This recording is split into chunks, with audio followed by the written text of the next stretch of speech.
Ada bumi di bawah langit, ada cinta di dalam bumi. Jangan tanya rantau kepada anak sawit, sebab rantau adalah hidup kami. Bismillahirrahmanirrahim. Assalamualaikum warahmatullahi wabarakatuh. Salam sejahtera dan salam keluarga Malaysia. Sekalung penghargaan buat peneraju acara, barisan panel hakim yang arif lagi bijaksana yang sedang menjunjung mahkota keadilannya. Penjaga masa yang sentiasa peka dengan detak jamnya. Para peserta yang saya hormati, yang saya kagumi serta hadirin dan hadirat yang saya hormati. Hadirin yang saya hormati, berdirinya saya di atas pentas yang nirmala ini untuk menyampaikan sebuah pidato yang bertajuk Hargai Sawit Malaysia. Penanaman sawit bermula secara besar-besaran di Malaysia pada tahun 1960-an. Ini diperkenalkan oleh Kerajaan Malaysia sebagai skim untuk membasmi kemiskinan dan meningkatkan taraf hidup di kalangan penduduk luar bandar. Malaysia merupakan pengeluar minyak kelapa sawit yang terbesar di dunia. Hadirin yang dikasihi, indikator saya yang pertama adalah industri sawit Malaysia menyumbang pendapatan kepada negara. Kemudianan revolusi kaedah penanaman kelapa sawit menjadikan produksi meningkat semasa ke semasa. Tambahan pula, idea dalam mengembangkan industri sawit biofuel ini juga telah diketengahkan oleh Datuk Unggas dalam persidangan perubahan iklim di Paris. Dalam idea diilustrasikan beliau, produk biofuel berasaskan kelapa sawit ini adalah mesra alam.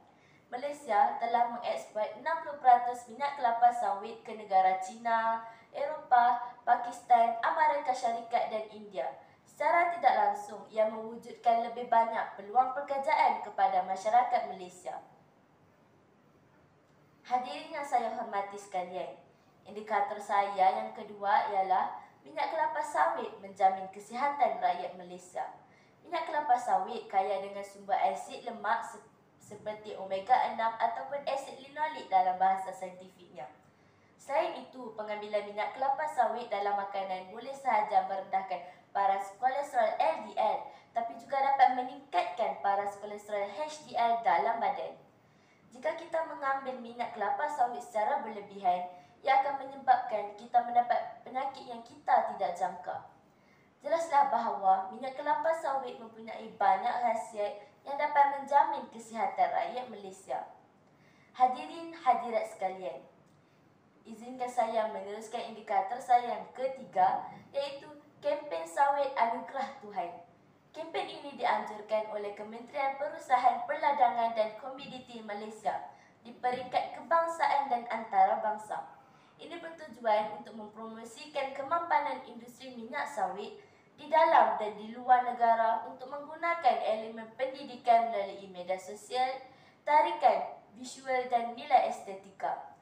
Dengan cara ini, kita dapat meningkatkan kesedaran orang ramai mengenai peranan dan sumbangan besar industri minyak sawit dalam pembangunan sosioekonomi negara, di samping khasiat dan kebaikannya kepada kesihatan.